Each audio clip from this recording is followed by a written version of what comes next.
Yes, indeed. Welcome, welcome, welcome. Come on in, come on in, come on in. Tell us, man. All black everything. Think it's flight. Big dreams, many strings. We back. Coming to you in some daylight. Keeping it consistent, y'all. Back with that. When the world was black. Yes, yes. Like it, share, subscribe it, thumbs up. Like you're typing. Let's get it. Let's go. And we in here. Shout out to my pops, my moms. Pops, I miss you. Moms, you know how it is. Getting through it, going through it, sticking to it though. You know, add to the legacy. And we getting into it right where we left off. Big dreams, many streams. Oh yeah.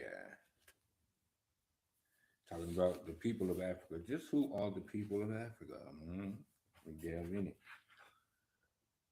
He says, in order for us to discuss, oh yeah, this is the series too. Sorry about that. We've been lied to slash did you know? Just so you know. We back with that.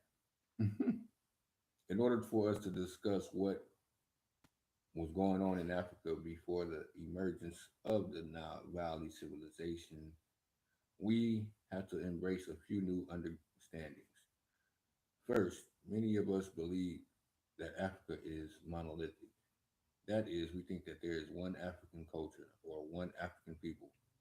I can understand if you're talking about all things about things that you see in common, but most people who think that of Africa in the monolithic sense aren't breaking down the cultural unity of Black Africa.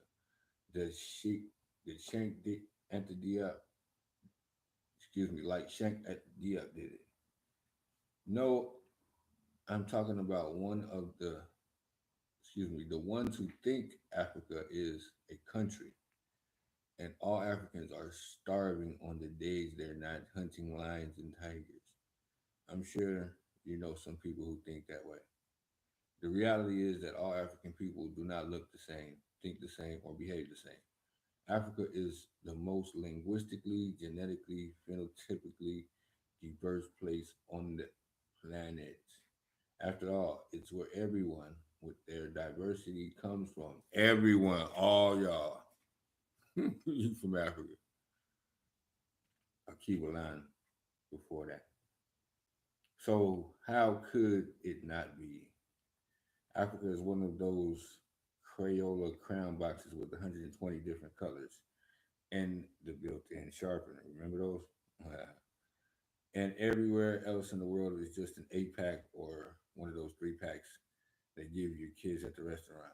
Maybe Europe would be where you find the off-brand crayons made by some other company. You know, the kind that melts as soon as they see sunlight. And the colors are never as strong as the real Crayola crowns. Anyway, the point is that Africa is the place where humanity started, so you can find the origin for just about everything and excuse me, anything and everything somewhere in Africa. Naturally, that means you'll find a lot of diversity.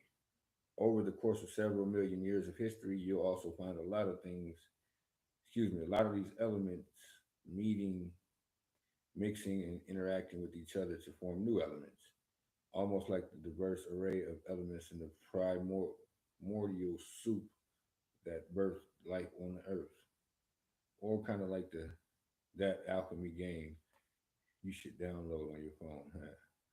For example, there's so much physical diversity in Africa that you can find the origins of all the world's facial features there.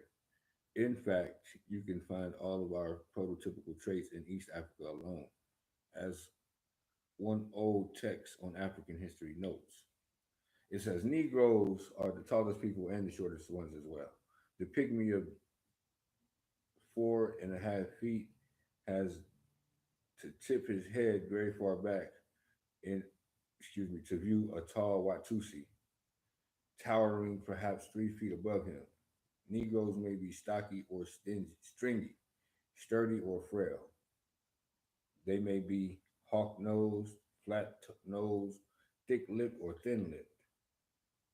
The skins of some are nearly black in hue, Others are pale buff. Trying to settle on representative features is like looking into a kaleidoscope. Colors and patterns shift before your eyes, leaving you with an impression only.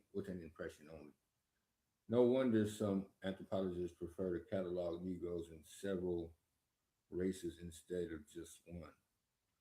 There's great cultural diversity as well. There are city dwellers, farmers, pastoralists, hunter gatherers, and foragers. There are monarchies, democracies, and republics. You can find capitalism, socialism, and everything in between. Polygamy, monogamy, endogamy, exo, exogamy. Those are real things, all there. You'll find